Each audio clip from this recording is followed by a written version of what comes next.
Bienvenidos a un estudio más que estamos haciendo con el libro de Apocalipsis. Esta es la serie que se llama El final de los tiempos. Hoy estudiamos el capítulo 12 y el título es La mujer, el niño y el dragón. Si tú estás siguiendo esta serie, te darás cuenta de que hemos ido avanzando versículo por versículo en base a lo que el mismo libro de Apocalipsis nos ha dado el bosquejo general. En el capítulo 1, versículo 19, escribe: lo que has visto, la revelación de Jesucristo, es lo que le dice el ángel a Juan, o la revelación de nuestro Señor, lo que es, y este es el mensaje de las 7 iglesias, capítulo 2 y capítulo 3, y lo que va a suceder o lo que va a venir a partir del capítulo 4. Entonces estamos en el capítulo 12 y estamos en este mundo ahora que se está acabando en esta etapa final, por eso se llama el final de los tiempos, y hay algo que hoy día va a suceder que está dentro como un paréntesis de los acontecimientos que vienen sucediendo con la apertura de los sellos, con la apertura o el toque de las trompetas. Ya se tocó la última trompeta, pero hay algo que tienes que conocer. Y eso lo vamos a estudiar hoy. Entonces el versículo 1 dice, entonces, capítulo 12, versículo 1, recuerda que yo uso la NTV, dice, entonces fui testigo de un suceso de gran importancia. En el cielo vi a una mujer vestida del sol, con la luna debajo de los pies y una corona de 12 estrellas sobre la cabeza. Estaba embarazada y gritaba a causa de los dolores de parto y de la agonía de dar a luz. Luego fui testigo de otro suceso importante en el cielo, dice Juan. Vi un gran dragón rojo con 7 cabezas y 10 cuernos y una corona en cada cabeza. Con la cola arrastró la tercera parte de las estrellas en el cielo y las arrojó a la tierra.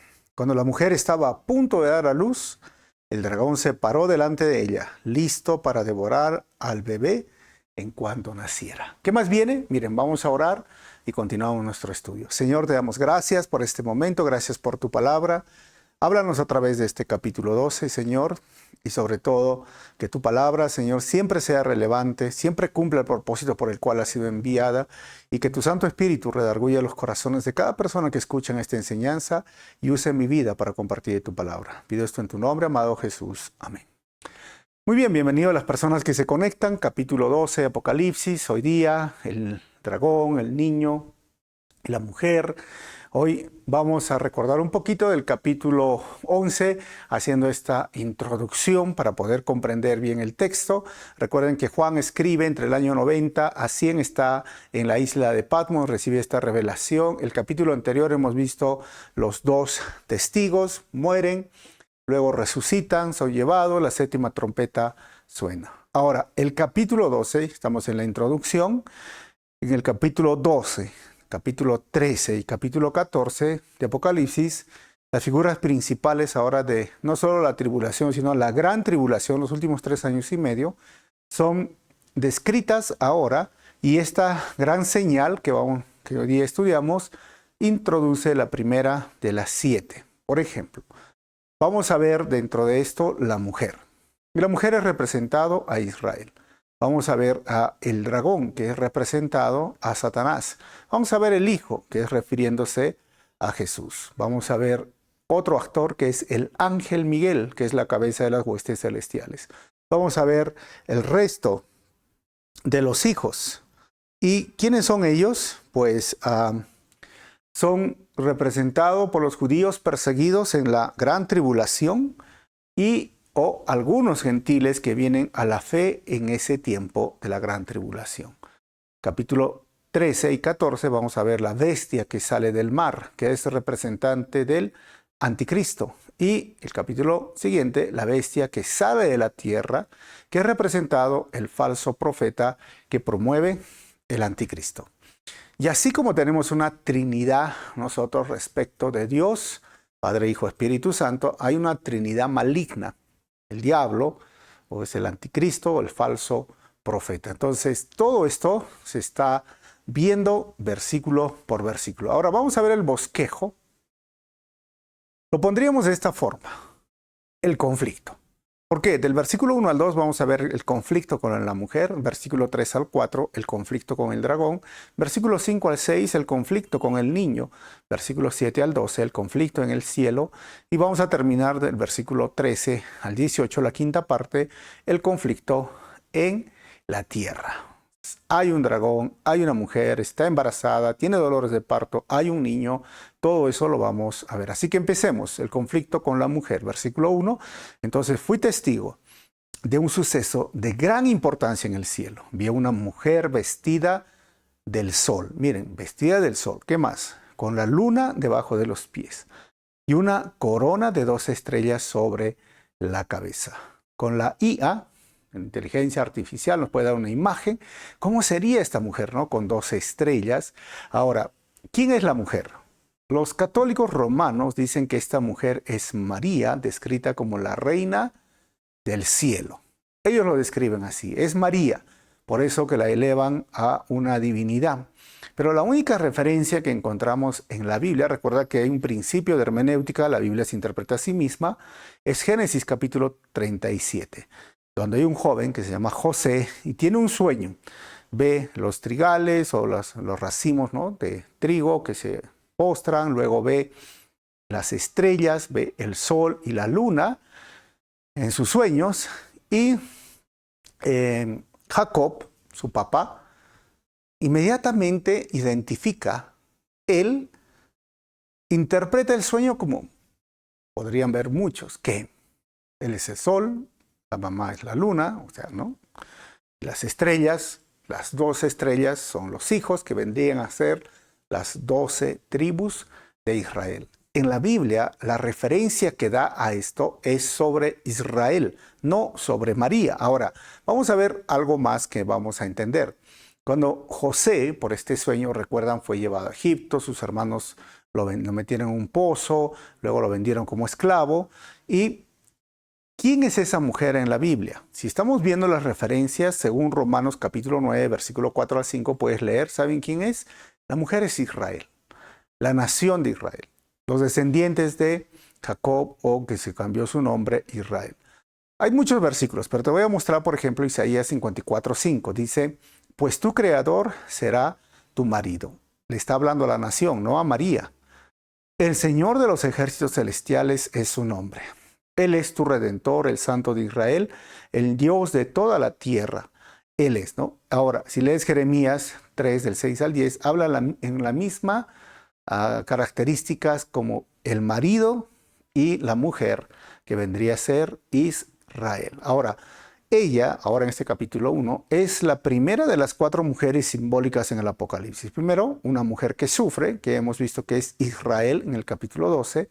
Hay más adelante una ramera sanguinaria, que son los sistemas religiosos del mundo. Eso lo vamos a ver en Apocalipsis capítulo 18. Tercero, va a haber una reina arrogante, que es el sistema económico del mundo. Vamos a verlo en el capítulo 18. Y una esposa pura. ¿Quién es? La verdadera iglesia. Así que esa mujer no es la iglesia, esa mujer es Israel, porque la esposa va a salir en el capítulo 19. Ahora, el versículo 2 dice, estaba embarazada y gritaba a causa de los dolores de parto y de la agonía de dar a luz. ¿Quién estaba embarazada? Pues Israel.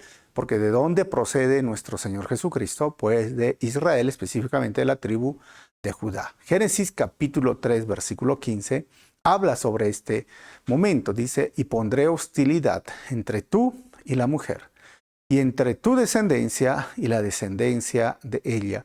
Su descendiente, está hablando de la mujer también, te golpeará la cabeza y tú le golpearás el talón. Ese cumplimiento ahora se está realizando. Ahora, Isaías 66, 7 dice, aún antes de que comenzaran los dolores de parto, Jerusalén dio a luz un hijo.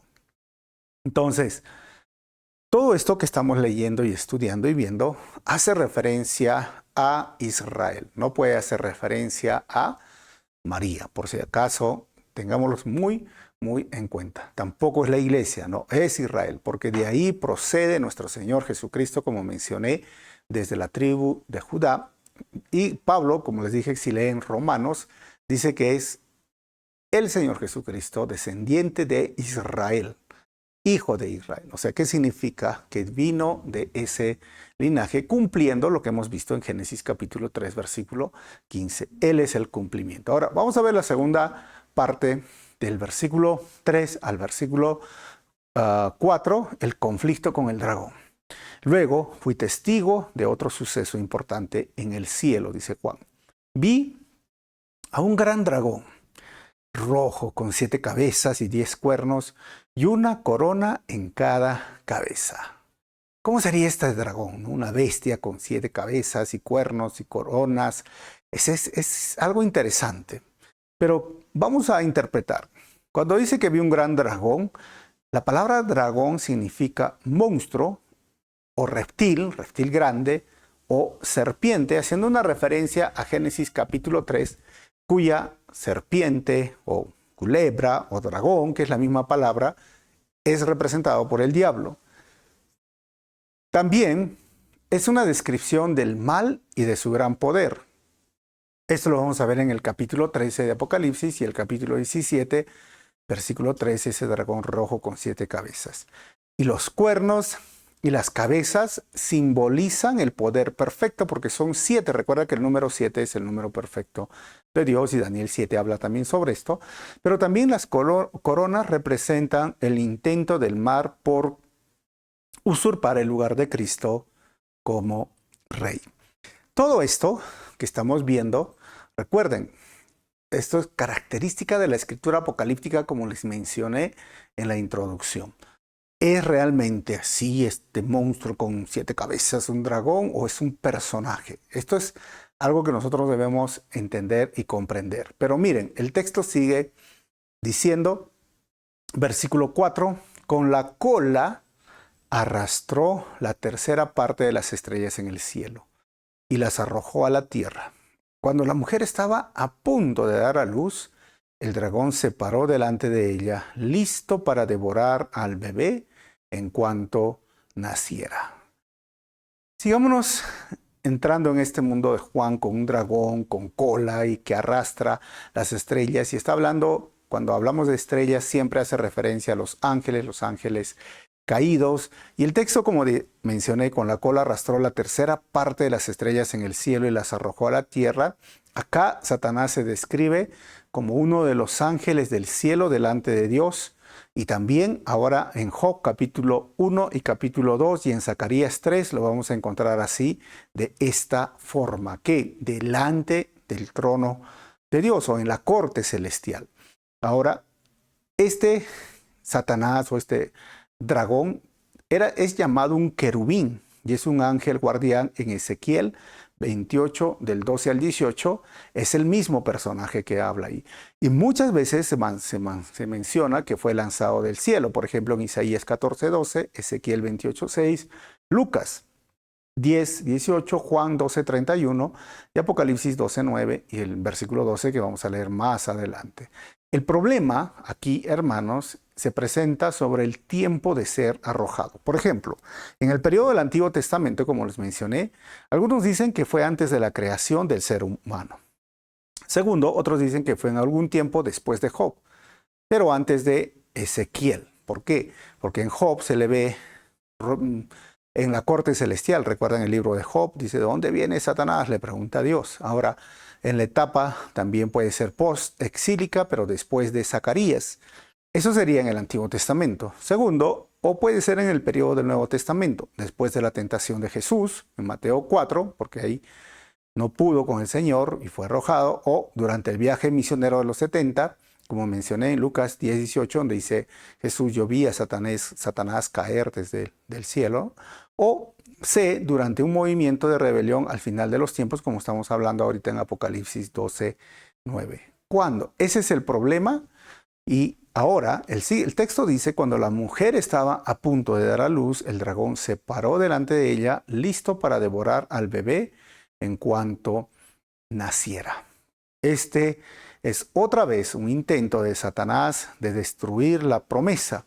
A través de la historia, hermanos, el diablo ha intentado arruinar la llegada del Mesías de Israel. Por ejemplo, cuando Caín mataba a Abel desde el principio, no quería que puedan tener hijos y obviamente Caín fue maldecido por Dios. Ahora, también en el tiempo del faraón, el faraón intentando destruir a la creciente nación de Israel, también en el tiempo de Amán, recuerden, intentando un genocidio de los judíos en el libro de Esther, o en el mismo nacimiento, recuerden que Herodes intentó matar a todos los niños menores de 2 años, ¿ok? Entonces, ¿cuántas veces sucedió todo esto?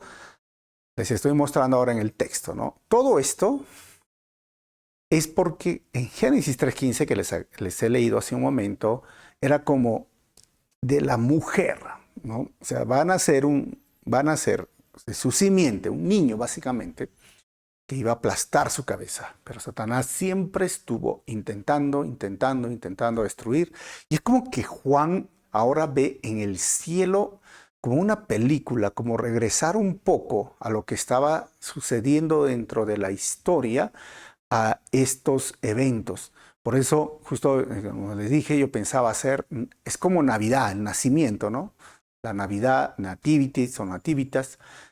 El nacimiento en Apocalipsis o la Navidad en Apocalipsis puede ser un buen tema, que lo vamos a desarrollar probablemente este año como tema de Navidad, pero se ve aquí Satanás queriendo una vez más interrumpir los planes de Dios, destruir a la nación de Israel, los judíos, y siempre ha intentado hacer esto. Ahora, vamos a ver la tercera parte, versículos 5 al 6. ¿Cuál es el conflicto con el niño? Ella dio a luz, dice el texto, a un hijo que gobernaría a todas las naciones con vara de hierro. Al dragón le arrebataron el hijo y lo llevaron hasta Dios y su trono. Obviamente Dios protegía a su hijo. Satanás intentó hacer esto con Herodes, como les mencioné. Y Apocalipsis 19:15 identifica a Cristo con esta característica, por eso estaba diciendo que el niño, el hijo, es Cristo. Versículo 15 dice, hablando de Jesús, de su boca salía una espada afilada para derribar a las naciones. Él las gobernará con vara de hierro y desatará el furor de la ira de Dios. El Todopoderoso, como el jugo que corre del lagar. Entonces, esta persona, este niño, no es cualquier niño, es Jesucristo. Y quien gobierna con vara de hierro. El libro de Salmos también habla de esta característica. Todo se le atribuye a Cristo. Entonces, como mencioné, no es María, es Israel, de la descendencia de Israel. Ahora, de los judíos, nace este niño y el diablo intenta hacer y destruir. Ahora, el siguiente versículo, el versículo 6, dice, y la mujer huyó al desierto, donde Dios había preparado un lugar para que lo cuidara durante 1260 días. ¿Dónde es este desierto? 1260 días, son 3 años y medio, ¿no? Este es el lugar, si tú conoces un poco de la historia, estoy enseñándote a Petra, porque la gran mayoría dicen que es Petra. Este tiempo es interesante, ¿no? Porque está dentro del plan de Dios. También va a hablar Daniel a tiempos y medio tiempos, 42 meses, 1260 días, o sea, 3 años y medio. Es el plan de Dios, la tribulación y la gran tribulación. Primeros 3 años y medio, Israel es protegido porque piensan que le dan cabida a su Mesías, pero es un falso Mesías. Después va a hacer un sacrificio en el templo y se va a reconocer que es el falso Mesías porque pone un objeto que causa sacrílego en el templo, algo muy parecido a lo que le hizo Antíoco Epifanes en el año 167 a.C., pero ahí se van a dar cuenta. Pero ese es justamente lo que está sucediendo ahora, que van a huir al desierto, van a salir, van a ser perseguidos durante esos últimos 3 años y medio. Bien claro, lo dijo Jesús. En Mateo capítulo 24, versículo 15-16 dice, llegará el día cuando verán lo que acá, de lo que habló, perdón, el profeta Daniel, lo que les estoy mencionando. El objeto sacrílego que causa profanación de pie en el lugar santo. Lector, presta atención.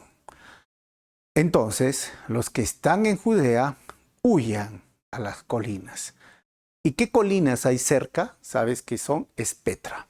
Y si tú lees Daniel 11:41, hablando de este personaje, el Mesías, y como también Antíoco Epifanes vino y no destruyó Edom, que vendría a ser Petra, Moab. Esas son las colinas. Por eso, esto, obviamente, lo que yo te menciono es lo que la gran mayoría de intérpretes o estudiosos del libro Apocalipsis menciona.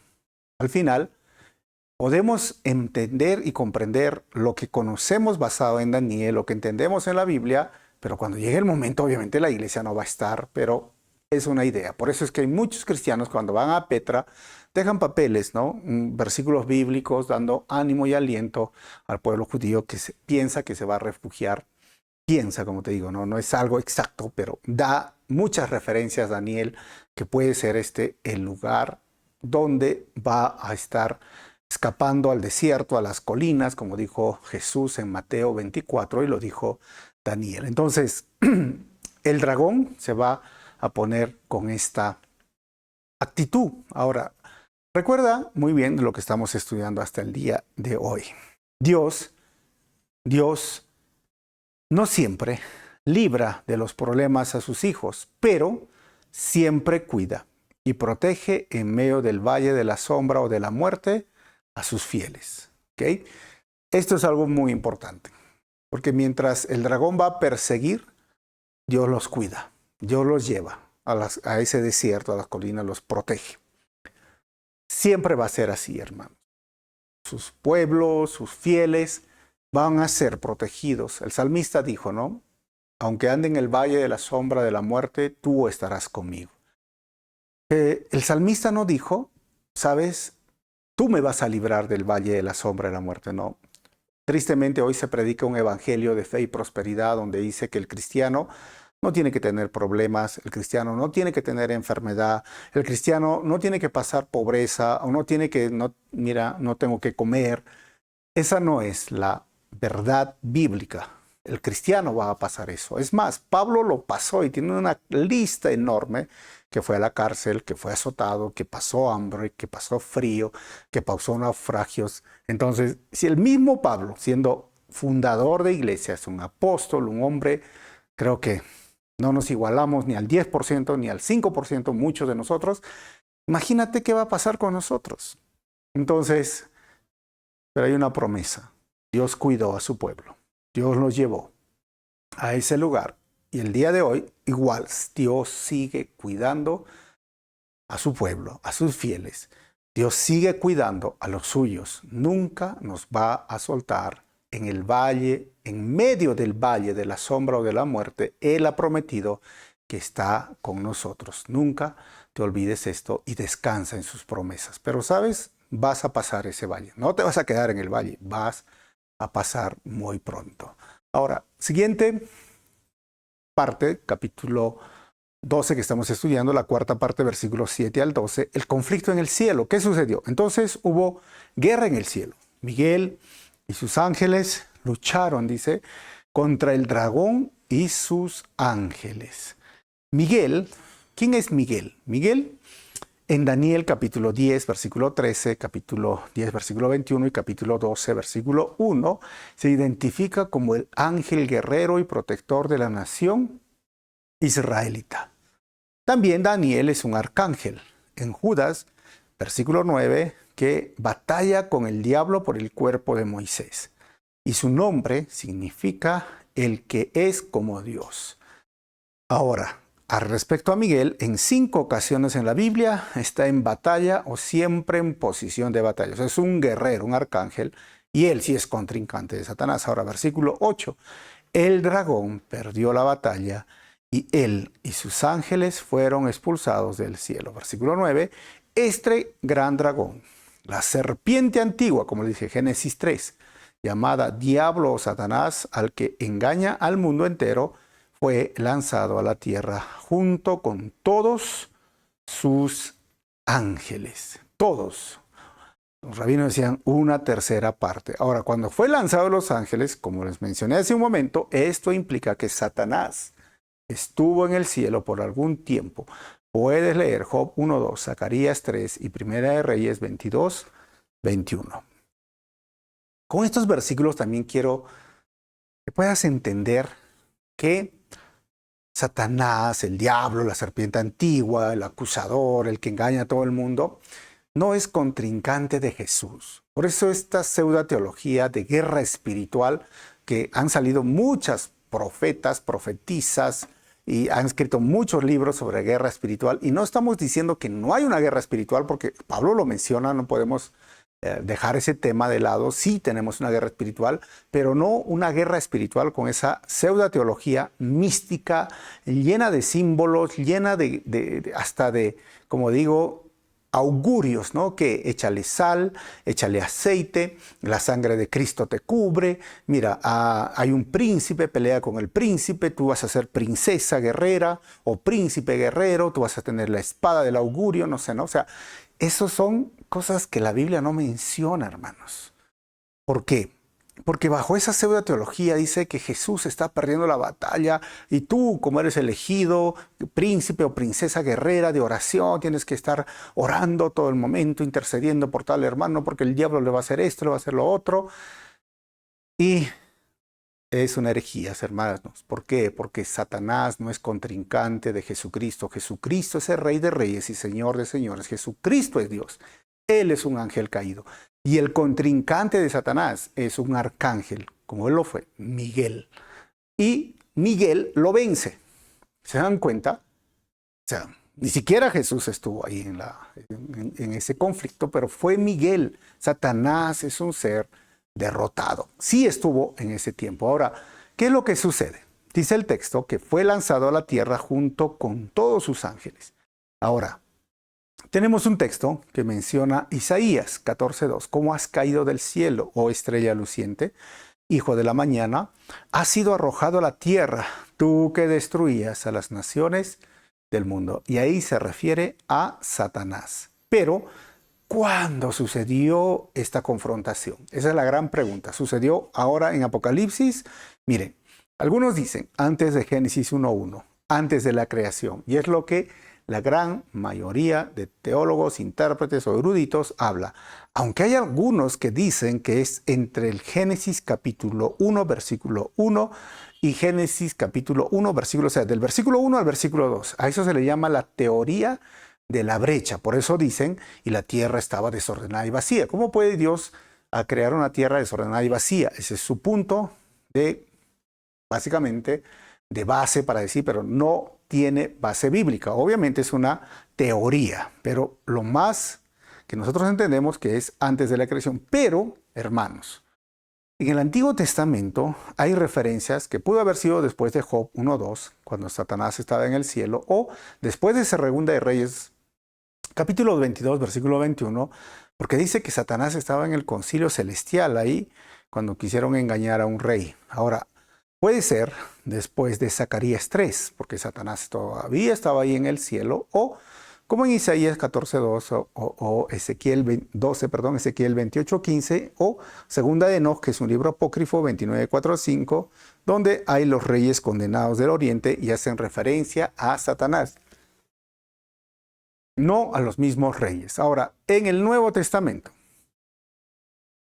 puede ser que si nosotros miramos después de la tentación de Jesús, en Mateo capítulo 4, o puede ser durante la misión de los 70, en Lucas 10:18, donde dice: yo vi a Satanás caer, o después de la entrada triunfal de Jerusalén, o después de la resurrección y la ascensión de Cristo, de Jesús, en Efesios 4:8 y Colosenses capítulo 2, versículo 5, o al final de los tiempos, en Apocalipsis 12:7, que estamos leyendo, posiblemente cuando Satanás busca al niño en el cielo. El hecho es que Satanás fue caído. Y es la batalla eterna que nosotros encontramos entre Dios y las huestes del mal, hermanos.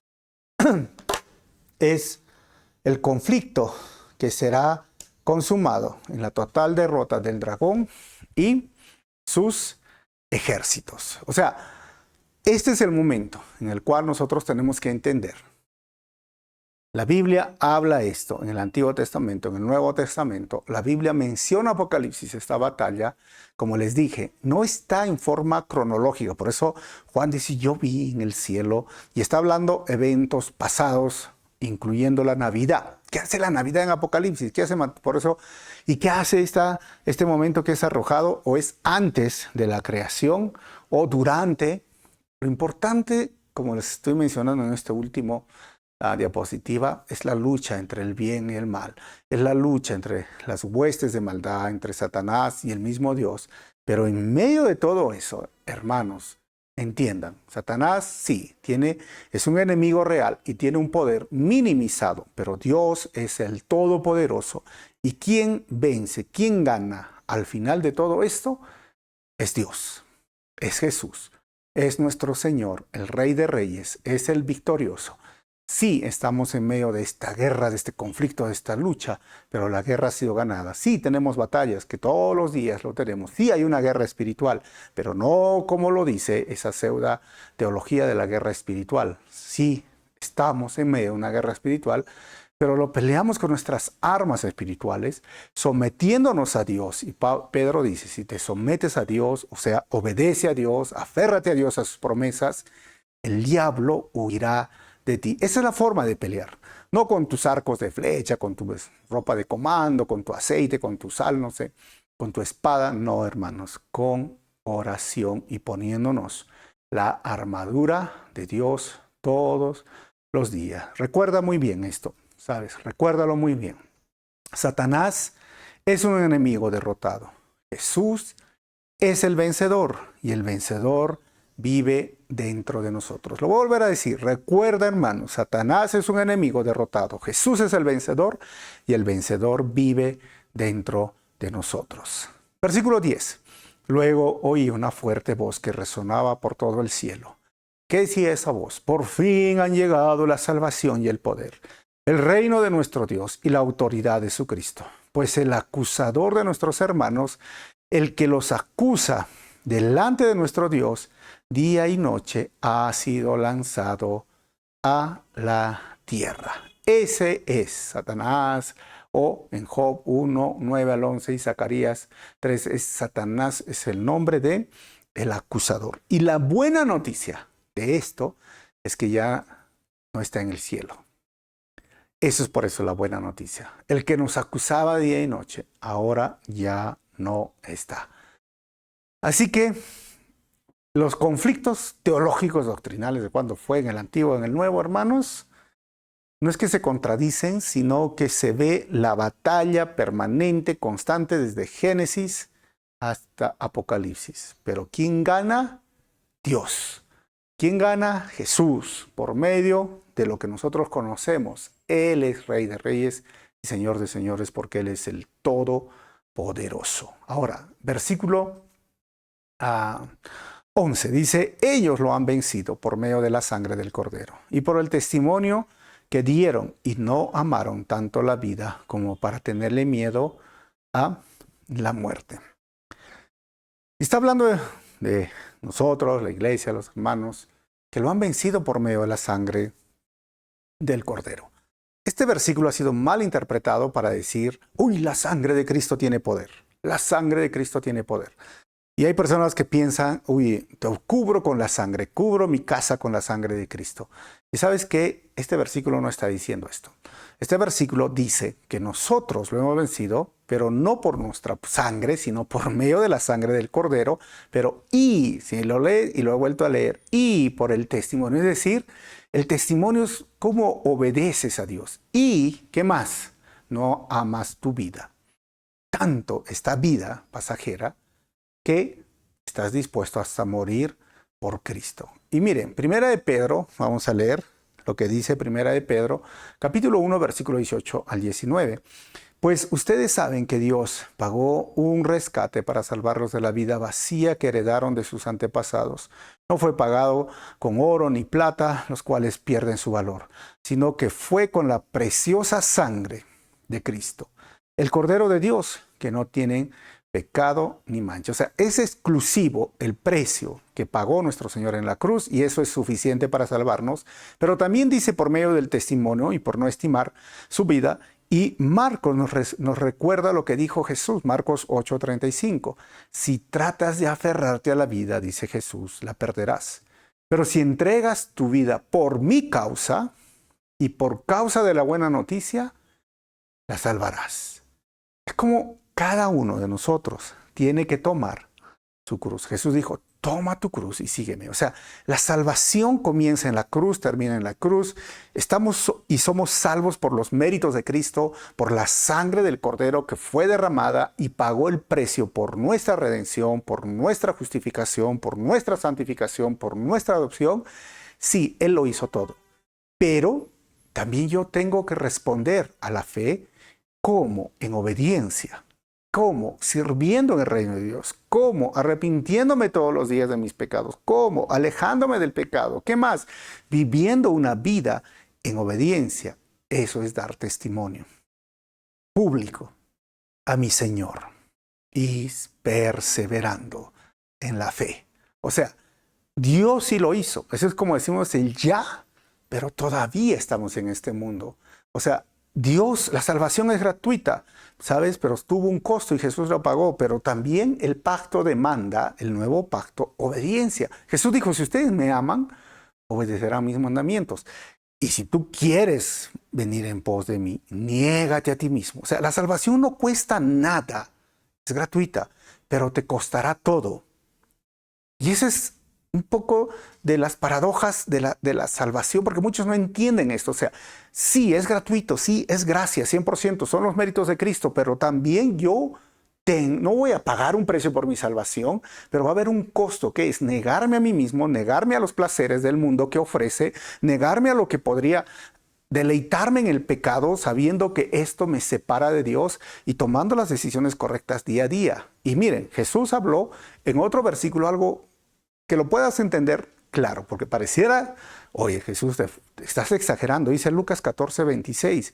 Si quieres ser mi discípulo, ojo hermano, si quieres, no está diciendo yo te voy a obligar a ser mi discípulo, porque algunos hablan de la gracia irresistible, no. Si tú quieres ser mi discípulo, debes aborrecer a los demás, a tu padre y madre, esposa e hijos, hermanos y hermanas, sí, hasta tu propia vida. No está diciendo, ahora sí voy a aborrecer a mi esposa, voy a aborrecer a mis hijas, voy a aborrecer a mi papá. No, está hablando de preferencias. ¿A quién prefieres? En la vida o prioridades. Tenemos preferencias y prioridades, ¿no? Hay muchos, ¿no? Por ejemplo, algunos en comida, en ropa, en fútbol, por ejemplo, ¿no? Es como decir, ¿te gusta el fútbol? Me gusta el fútbol, pero ¿cuál es tu equipo? Mi equipo es tal. O sea, sí me gustan los demás, sí, pero ¿sabes? Cuando juega este equipo, quiero verlo. Hago todo por ver. Estoy desesperado por ver. ¿Me entienden, hermanos? O sea, esto, prioridades, preferencia. No estoy diciendo que aborrezcas a tus familiares, sino que lo que te digan tus familiares, o aun si tus familiares quieren que tú ya no sigas al Señor, o pequen, o vivan su vida, no debe de afectarte tu relación con Dios y debes estar al punto de hasta dar tu vida, como muchos lo hicieron en el tiempo que se escribió Apocalipsis, muchos lo están haciendo en la ventana 1040 y muchos el día de hoy lo hacen. O sea, mi vida está dispuesta a servir al Señor a punto de dar mi vida por la causa de Cristo, no importando lo demás. O sea, ese es, si tú quieres ser discípulo, o sea, no es que sí, Dios me salvó, pero yo también tengo que estar dispuesto. Yo también tengo que obedecer. Yo también tengo que responder en fe. Yo también tengo que responder en arrepentimiento. Yo también tengo que alejarme del pecado. Yo también tengo que servir en la extensión del reino. Ese es el evangelio completo, integral, porque algunos piensan, yo no voy a pecar, y se meten en su casa y son legalistas y no se relacionan ni con su vecino, ni con sus familiares, ni con nadie, no predican, no discipulan. Con tal, yo no peco. El cristianismo no solo no hagas, sino haz. Por eso dice, sé luz, sé sal. Tienes que ser luz en medio de un mundo oscuro. ¿Pero cómo? Con obediencia, con las decisiones correctas, sirviendo en el reino, en la iglesia y a la vez imitando a nuestro Señor Jesucristo. Ahora, Lucas que ya esté. La victoria de nuestra salvación es exclusivamente por el sacrificio de Jesús en la cruz. Y somos victoriosos en esta vida cuando sacrificamos todo por Jesús. Voy a volver a mencionarlo, ¿sabes? La victoria de nuestra salvación es exclusivamente por el sacrificio de Jesús en la cruz. Y somos victoriosos en esta vida cuando sacrificamos todo por Jesús. Vamos a terminar. Versículo 12. Por lo tanto, alégrense, oh cielos, y alégrense ustedes los que viven en los cielos, pero el terror vendrá sobre la tierra y el mar, pues el diablo ha descendido a ustedes con gran furia, porque sabe que le queda poco tiempo. Terminamos. 5 del 13 al 18. El conflicto en la tierra. Cuando el dragón se dio cuenta de que había sido lanzado a la tierra, persiguió a la mujer. Obviamente, como dije, no es María, es Israel, que había dado a luz al hijo varón. Versículo 14. Pero a ella se le dieron 2 alas, como las de un gran águila, para que pudiera volar al lugar que se había preparado para ella en el desierto. Allí, como mencioné antes, y el texto lo dice, allí sería cuidada y protegida, lejos del dragón, durante el tiempo y la mitad de un tiempo, es decir, 3 años y medio. Es interesante, ¿no? Apocalipsis nos lleva una mujer con alas.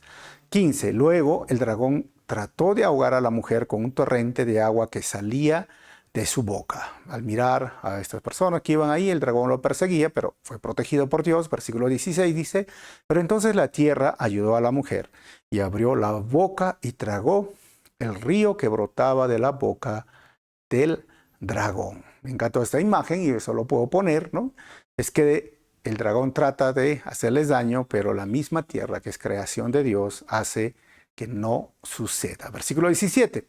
Así que el dragón se enfureció contra la mujer y le declaró la guerra al resto de sus hijos, a todos los que obedecen los mandamientos de Dios y se mantienen firmes en su testimonio de Jesús. Un dragón enfurecido, una bestia, un dragón con 7 cabezas. O sea, realmente Apocalipsis nos lleva a entender que estamos en medio de esa guerra. Versículo 18, entonces el dragón se plantó a la orilla junto al mar. Hermanos, recuerden esto. La guerra contra el enemigo ha sido ganada, pero las batallas contra los creyentes son cada día. Apocalipsis nos hace entender, Satanás está furioso. Por eso Pedro decía, ¿no? Satanás es como un león rugiente buscando a quien devorar. Jesús habló en la parábola de los 4 terrenos. La semilla cayó. Puede ser en el corazón de tu hermano, de tu hermana, de tu primo, de tu papá, tu mamá, tu hermano, tu hermana. Tú son terrenos. Imagina 4 terrenos. 4 tipos de personas. Pero en uno de ellos, Satanás viene. Y aquella palabra que fue plantada, ¿sabes? La quita. ¿Cómo lo hace? Pues con sus mentiras, con sus engaños. Le muestra que el mundo puede ser más divertido, que el pecado le puede dar más placer, que está perdiendo su tiempo y su deleite, su gozo, su alegría, que básicamente lo hace ver como que Dios, la Biblia, le está prohibiendo, le está quitando el disfrutar su juventud, el disfrutar del sexo libre fuera del matrimonio, o el disfrutar de las borracheras, de los engaños, de la mentira, y así la va arrastrando. Satanás odia al ser humano. Satanás, estamos viendo, odia a esos hijos que quieren obedecer y les quita, les engaña, los seduce, y esto es lo que hemos visto. Esa es su labor, engañar. Pero aquellos que son sus hijos, estamos en medio de una batalla espiritual. Las batallas las peleamos día a día y no las peleamos así de pie con mi arma como Saiyajin o como comando, las peleamos de rodillas, poniéndonos la armadura de Dios todos los días. Por eso es importante tu devocional, leer la Biblia, orar día a día, obedecer sus mandamientos, mantenerte fiel a sus promesas, someterte a Dios y el diablo huirá de ustedes, dice Pedro. Vamos a terminar con 3 conclusiones, hermanos, lo que hemos visto. Número 1, Dios siempre protegerá a su pueblo en medio del valle de la sombra o de la muerte. Tenlo seguro esto, hermano. Número 2, lo que hemos visto el día de hoy, Jesús venció y derrotó al enemigo. Por eso, por medio de él, hermanos, somos más que vencedores. Y número 3, somos salvos por los méritos de Cristo, obtenidos en la cruz, pero vencemos también por medio de la obediencia a su palabra y por no amar tanto esta vida pasajera. Así que recuerda eso. Dios lo hizo. Sí, la salvación no cuesta nada, pero te costará todo. Costará hasta tu propia vida en algunas personas el día de hoy en la ventana 1040. Pero la salvación es gratuita. Esto, entendámoslo siempre, hermanos, y agradezcamos que el Señor nos cuida y nos protege en medio de cualquier circunstancia. Vamos a orar. Señor, te doy gracias por este momento. Gracias por este día. Gracias porque tú nos cuidas. Y en medio del valle de la sombra de la muerte, en medio de la incertidumbre, cuando parece, Señor, que no hay salida, que todo está oscuro, tú estás en medio nuestro. Tú que vives en nosotros, tú que eres luz, haces que la oscuridad se disipe. Tú estás siempre a nuestro lado. Nunca nos vas a dejar. Y por medio de ti somos más que vencedores. Y aunque el enemigo quiera venir a asustarnos o simplemente está rugiendo alrededor, pero no nos puede tocar, porque es mayor el que está en nosotros que el que está en el mundo. Satanás ha sido vencido en la cruz, ha sido derrotado, pero tenemos esas batallas que enfrentar todavía día a día. Danos la sabiduría correcta. De lo alto te pedimos, Señor, esa sabiduría para tomar las decisiones correctas y ayúdanos a obedecer tus mandamientos día a día. Te pedimos esto en tu nombre, amado Jesús. Amén. Si el mensaje ha sido de bendición, no te olvides ponerle un like acá en el canal de YouTube, comparte por tus redes sociales. ¿Y qué piensas del dragón, el niño, todo este acto, este momento que ve Juan? ¿Cuál de los personajes te ha llamado más la atención? Y lo último, ¿estás enfrentando esta batalla espiritual? Esa es mi pregunta. ¿Con tu armadura que te pones todos los días o no lo estás haciendo? Nos vemos en el próximo capítulo.